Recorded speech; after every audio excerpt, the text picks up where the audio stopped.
I have no fear. Hippie Hero is here, and today we are going to talk about some different issues that have been going on in the DVD community, and to see what appears of the drama that's been going on lately. I believe it's a streamer who's been banned for body blocking, and to help kind of catch me up, we're gonna watch a Scott John video.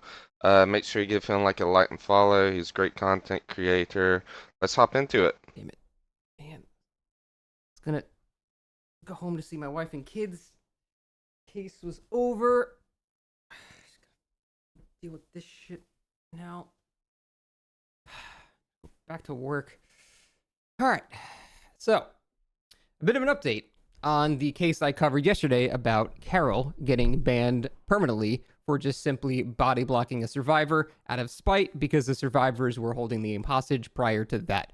It was a bit of an unclear case because kind of both sides broke the rules, but only one side got punished. The survivors were kind of the instigators, but it could not be proven beyond a shadow of the doubt that they were trying to hold the game hostage, and they might have just simply been scared or newer players or whatever. So their side was not able to be proved, but the killer side was absolutely able to be proved because not only did Carol do it, but he was streaming it and he also tweeted about it. So it was just a fountain of evidence that made it infinitely easier to ban Carol.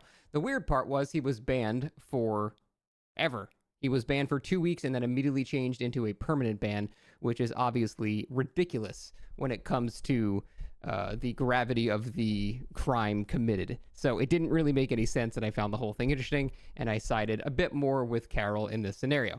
I said the only possible explanations for this are A, Carol just lied and had been previously banned, or B, behavior was being spiteful towards this person for some reason. We've seen them do it in the past, so it wouldn't exactly be out of nowhere. And it turns out, yeah, Carol was just lying. Carol actually had been banned before. He had a save Okay. injected account prior. Now, a save injected account, if you're not aware, is something a lot of people have done in the past, even people I know that are currently streaming. I'm not really Um, aware of it too it is much. basically when you give yourself items or cosmetics or anything offline, and then they're permanently on your account. You're injecting things into your account. So that allows you to have like legacy and things you never could possibly legitimately have acquired. I wonder how one And does so that that. is usually a permanent ban. Now, is that worthy of a permanent ban? I think yes, because the only other option is because like if you ban somebody Absolutely. that save injects for 2 weeks or something, after 2 weeks, their account still has all the shit they cheated in. It doesn't. They still have contraband on their account, so that doesn't fix anything. And I don't think it's up to behavior to manually go through and remove every single item that you cheated in. That's sort of ridiculous. Why would they do that when they can just ban Absolutely. you? You broke the rules. Why do they have to bend over for you? So I think a permanent ban for same ejection is completely understandable. I don't really care about it because it doesn't give you an advantage when you're actually in the game, and that's what's important. But I completely understand why they would ban Oh, I for care that. about. So this makes me want to side actually with behavior now. Carol not only broke the rules, but then posted on Twitter about all of it. And then, when confronted about the ban duration, lied multiple times, saying that he was never banned before when he absolutely had been permanently banned before.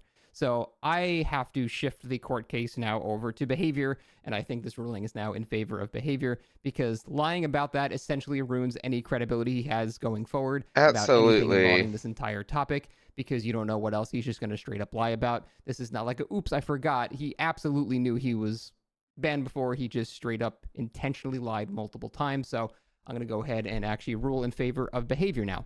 But this, in my opinion, still remains somewhat interesting because still a weird punishment. So here's how it works. If you get banned and you make a new account, your new account retains the strikes prior. For example, if you're banned for 48 hours on one account, you have a new account, and then you get banned for the first time there, you're going to get banned probably for a week or two, not for 48 hours, because you still, on your person, have one ban tied to you specifically. So that's kind of how it works. It's not necessarily ban evading. Like if you have a ban on an account, you make a new account, they don't just immediately ban you for ban evading. Again, I know a lot of streamers that actually did save inject, have new accounts. They are squeaky clean, don't break any rules, and they've been fine for years and years now. So it seems to just simply carry over your previous account bans to you, but you don't necessarily get banned for ban evading. that's how it's worked in the past, and that's, as far as I can tell, how it currently works. Otherwise, a lot of streamers right now would be permanently banned. So, knowing that's how that works, why then was the initial ban on Carol for the body blocking for a few minutes still 2 weeks? That is the part I cannot rationalize or figure out. Either option A, he was permanently banned, meaning the next ban that he gets is a permanent ban. Right now, he's free to make a new account. Any subsequent bans he gets are permanent bans. That's how that works. So if Behavior saw that, he should have been immediately permanently banned, not 2 weeks banned. So that is undercooking what the punishment should have been.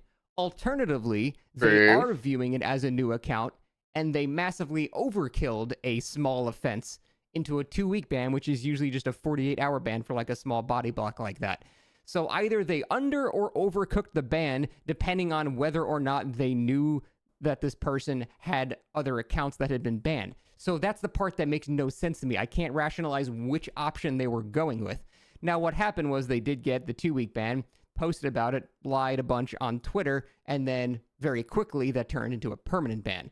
And so, still, I understand that because it might have made them do some research and go, oh, wait, shit, this person's been banned. This should be a permanent ban. And on Behavior's end, that would be justified. That is completely fair if they Yeah. were to realize that. Honestly, But it that's still probably doesn't what make I me would question find why the most hell were likely they to banned for two happen. weeks if they didn't realize that. It should have either been 48 hours or permanent. There's no in between there. So, what the hell happened in the interim to make them choose that strange middle option for a first pretty minor offense? But it wasn't a first offense. It was, there had been others. The whole thing is just very confusing. Bottom line, if I had to slap my gavel, I don't have a gavel here, my Gatorade gavel. If I had a gavel slam a verdict on this, the defendant, Carol, is guilty.